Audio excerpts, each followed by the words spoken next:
Hello there, pleasure to have you watching RTV on the sidelines of the African Union Summit here at Kigali Convention Center in Kigali, Rwanda.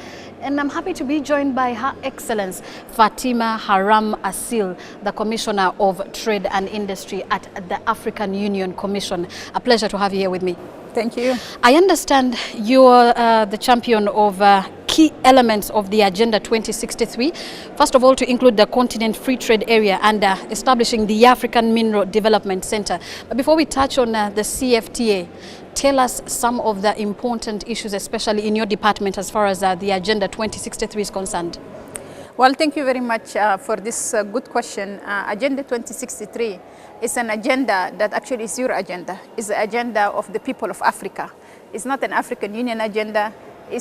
Commission agenda. It's not a head of state agenda. It's a people agenda. So a lot of consultation have been done with all stakeholders of Africa, youth, women, private sector, historian, you name it, and government, of course, so that to get, what is the Africa that they want 50 years from now? When we celebrated in 2013, the African Union 50 years anniversary. So, from 2013 to 2063, 50 years, what is the Africa that they want? What is the Africa that they want to live in, so they want an Africa where there is free movement of people. They want Africa where there is one market, one Africa, not, 54 fragmented small market. They want an Africa that is connected via high-speed train, where, you can get your passport or, no passport because there is free movement of people. And then you can go from one country A to country B on tourism. So they want prosperity, they want a peaceful continent. So they have, based on this, what they want. We came up with a 10 first 10-year plan to say that in order for us to achieve Agenda 2063, let's be practical. Let's see the project that we must focus on now and implement in order for us to move forward, because of course this agenda is 50 years, it's a vision, but how do you put it in an implementation plan, an implementable plan? So we have decided with Continental Free Trade Area by 2017, one of the flagship projects, connecting Africa with high-speed train, the AU passport and free movement of people overall. We want structural transformation of our economy. As you know, Africa is endowed with natural resources. You talk about mining, you talk about agriculture. We need to transform in this continent, create jobs for our youth and women. Before we actually dive deeper into Agenda 2063 and some of the elements that you have championed, there's one challenge that has always been talked about. Africa seems to have very good strategies on paper, and then when it comes to implementation, there seems to be a drag of feet. Either it's because of political will or it's because of there's still that challenge. How is the AU Commission ensuring that, hey, we have made an Agenda 2063 and we've made a plan, and this is what we are going to do? How are they ensuring to push the heads of government to ensure that they are going to put even interim strategies that are going to help the generation to come to ensure that the agenda is implemented and fulfilled? I think let's be also, give a little bit credit to our member state. A lot of people talk about political will is not there. The political will is there. Head of state will meet on a summit. They will decide. Now, implementation needs to happen at all levels, at the country level, at the regional economic levels, economic communities, and also at the continental level. So I think that is very important that we be accountable at all levels. So in order for the African Union to report, we must, really lay down clearly the strategy. But I think what's different about, this 10 years implementation plan of Agenda 2063, one is we report every summit to the head of state about progress. That is annually? No, every 6 months. Every because summit. We have a summit in January and we have also a summit in June, July. Yes. So, every, summit we report to the head of state, that's one. This summit will be discussing about financing our own agenda, because in the past we rely on partners to come and finance our agenda. That's also pose a challenge. As you know, when partners will come with their money, they also have their own agenda, so it's really difficult. But this summit will focus about, really how do you deal with the issue of financing the union, financing the program, financing Agenda 2063. We also try to look at the skill that is required to implement Agenda 2063 at all levels, at the national level, regional level, and also continental level. Kind of do a skill revolution. I mean, do we need doctors in Africa? Do we need, lawyers? What do we need in order for us to really implement that agenda? So this is really what is being done differently. Now, in this summit, we're going to launch an African Union passport. This is a precise item on, the Agenda 2063. We will touch on the African passport probably towards the end, but we are not denying the fact that probably the heads of states are willing, or they want to have a unity, a unified Africa that we want. However, when you look at the intra-Africa trade, intra-continental trade, you realize that most of the African countries opt for non-African member states to do trade with. They have partnerships with the different people. Why is that? What are some of the issues that keep taking them outside Africa than trading with their fellow member states? This is again a good question. Again, head of state decided about, in 2012 about, really boosting intra-African trade, because today, as we speak, it stands at 12%, which is the lowest in, all across the continent when you talk about 63 in Europe and, so forth. So I think that is very important that we look at this issue. But in order for us to look at these issues, we have to look at really the root causes of why it's being low.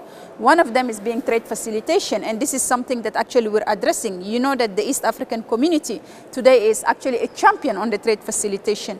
It reduces, how long it takes for a tractor, from country A to come to country B. It reduces. That's trade facilitation, and that's really a specific measure. Yeah. We talk about industrialization. Sometimes, countries will tell you that we can't actually trade with each other because maybe we produce the same thing. Yeah, no value addition. Right, so it's very important that we talk about the value addition. How do we add value? How do we encourage this concept of made in Africa, whereby country A can, actually transform to a certain extent, country B can move forward and transform, so that we have this, made in Africa concept. We also need to talk about the finance. We need to talk about the people, the skill that is required to industrialize. So when you look at the boosting intra-African trade, there are so many parameters that needs to be addressed. And I'm proud to tell you as a Commissioner of Trade that, Africa is actually dealing with all of them at the same time, including infrastructure on the continent. So. Very good. So is there light at the end of the tunnel when you introduce the Continental Free Trade Area? Tell us about it. Continental Free Trade Area is actually a project that is very, very important and to actually address a lot of the issues. Today, everybody will talk to you that Africa needs infrastructure, but we can't seem to attract all the actually money required for us to invest in our infrastructure. A Continental Free Trade Area will help ensure that, we have big market whereby, we have rising, consumer profile. We have the demand in Africa. Any company can come from anywhere, set up in Africa, produce in Africa because there is a demand. The raw material is here. We have the labor because we're going to train our people so that, transfer of technology will come to this continent. And then you can produce and ship to that continent. So actually, this is one of the advantages to attract investment to that continent, to attract big amount of money so that, you don't get into 54 small fragmented market. It's going to be one Africa, one market. It will also deal with the issue of the value chain, as I said, the regional value chain, and it will help us to create employment, and it will help us to actually help our people not to die on the sea. For example, today African youth are dying in the Mediterranean. Yeah, taking so the it's very important. That's very important, and we're looking forward. However, my only challenge is we tend to have very good strategies, but at the end of the day, are we ensuring, or what is the Commission doing to ensure that the people of Africa, the citizens of the African continent, are aware of this particular arrangement, since it's said to be the most urgent project of the African Union? I think we are doing a lot of advocacy during summit level, on the newspaper, on journals, and so forth. But maybe we're not doing enough, and I think that there is always room for improvement. Because today, as we speak, for example, for the Agenda 2063, we have already 27 countries that actually put it on their national plan. So it's very important for us also to talk to the countries to make sure that the agenda of African Union, which is the agenda of the African people, is really popularized at the country level, at the rural level, so that whereby, it's not like, we come to Rwanda, we talk about the program because we have a summit in Rwanda. So I think it's very important. We also actually go and do our meeting in different countries just to make sure that also, the country can speak, and we talk to the local television and so forth. But I am sure that there is room for improvement. Looking forward, you talked about infrastructure, a pertinent issue when it comes to trade and industry. However, and you also cited an issue of finance, the fact that there is lack of funding. And even though it's part of the 2063 agenda, self-reliance and funding, it's still a challenge. How are you ensuring that you attract the private investment into the most pertinent issues, especially trade and industry in Africa? I think, again, in the past, I think we have been dealing with the issue of development overall. When you talk about infrastructure, trade and industry, more government side. And government by itself cannot do everything. I think when you look at the issue of trade and industry, really who are the beneficiaries? Is the private sector. Who trades is actually the people of Africa. Then why are they dragging their feet to come on board? I think that we start to engage now more with the private sector. For example, on the architecture of the Continental Free Trade Area, we have a African Business Council that we're creating. Now we're talking more and more to the private sector. Even when you look at our infrastructure project, we're talking about these PPPs involving really the private sector to talk to them and to see, what our benefit. Today, when you talk to most of the business people, they will talk to you, it's difficult to invest in Africa. I need maybe 34 or 35 visas in order for me to invest in Africa. And I think that this is why we're dealing this issue of movement of people. How do we ensure that we really boost our intra-African trade and to move forward? And we really need to capture more the private sector. I think they're coming more, but we need to do more. Another thing that we need to touch on, especially since we're talking about industrialization of most of our economies in Africa, is the fact that most of our mineral resources, you're into industry, you're into trade, so I'm very sure this is part of your issue. And since you also championed the establishment of the African Mineral Development Center, most of our minerals are exported outside Africa. They're taken to Western countries or different countries. Isn't that something that is limiting the growth of the industry on the continent? And what are you doing as a commission about it? I think this is a crucial question. As I said, we're endowed with natural resources, and then you look at the paradox of Africa being rich in natural resources but yet poor. And I think that this is a paradox that really we in Africa needs to address and solve it. Twice Minister of Foreign Affairs met and to discuss this issue of paradox and how do we address it. For the mineral resources specifically, we have the African Mining Vision that is adopted by Head of State. And that African Mining Vision says that the mineral resources is for Africa, and they need to be beneficiated in Africa, and they need to benefit the African people. So actually what we're doing, especially on the African Mineral Development Center, is ensuring that really before we come and dig for mineral resources, what are the plan, to come, and before maybe you dig, what are the infrastructure that is required for that rural community? What after the closure? Are you going just to leave a hole to that community because you dig all the mineral resources and that you left? What do we need? What is the after mining? So it's very important to plan correctly before you really explode. You also understand that it's very important for country to understand what do they have on ground. Geological survey, because when you know what you have on ground, you can negotiate better contracts. Unfortunately, we don't have the equipment to actually understand that. So we are going to probably hire a company from any Western country, and they're going to do that. And there are going to be terms and conditions. We do not even have the finance, to fund this. So if we are going to have an external funding for this, there will be terms and conditions. How are we going to remedy this? Actually, again, this is an issue that is very controversial because everybody is interested in Africa data.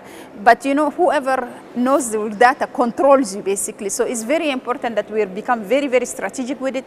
We're working with the World Bank to see how we can really deal with that one on a more holistic basis. Of course, it has to be approved by the mineral resources ministers responsible for mineral resources, but it's very, very sensitive information in a way that you must have the data, but you also must have it in a way that you have the data, you control the data, that the data is not just anywhere and is used against you. So that's, you have to strike that balance in order for you to negotiate better contracts.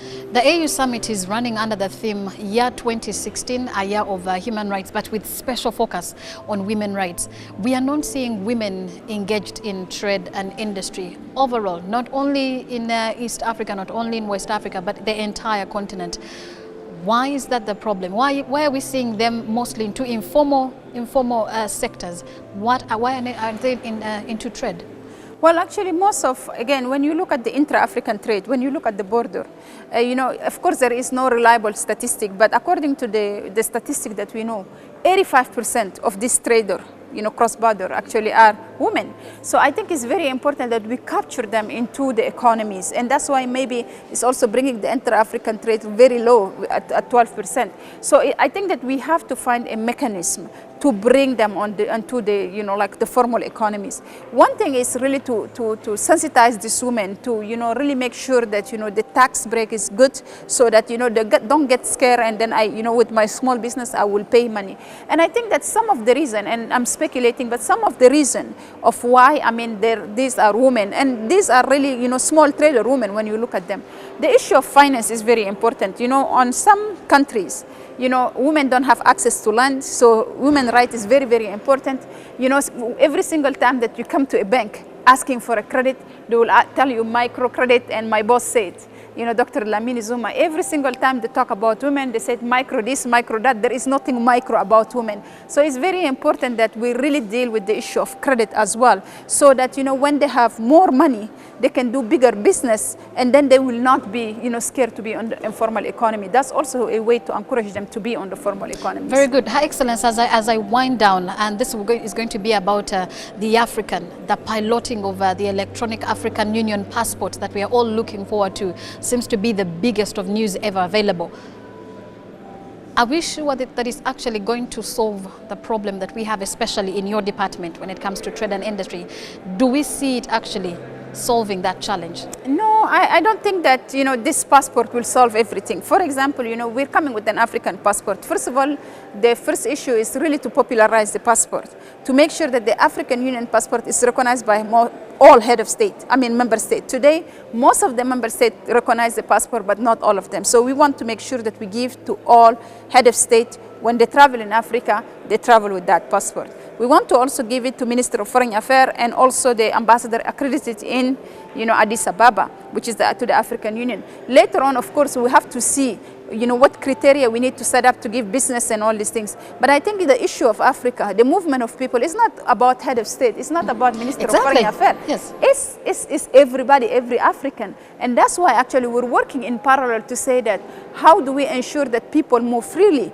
And this is something that is debated. Last time Ghana, actually implemented a decision of the African Union retreat to say that, any African can come to Ghana for 3 months. This country actually is a perfect example.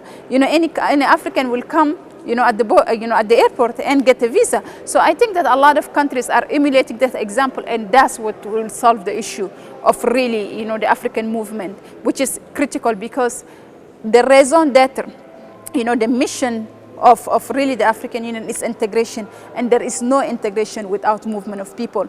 If you talk about goods, if you talk about continental free trade area, if you talk about high-speed train, it will be worthless because goods do not move themselves, and they need people to move them, and it's very important to have movement of people. Thanks a lot for your time. Thank you very much. And that shows that a lot still needs to be done as far as breaking the barriers to a unified and cooperated African continent that we want come 2063. And that's all time we had for you. Thanks a lot for watching.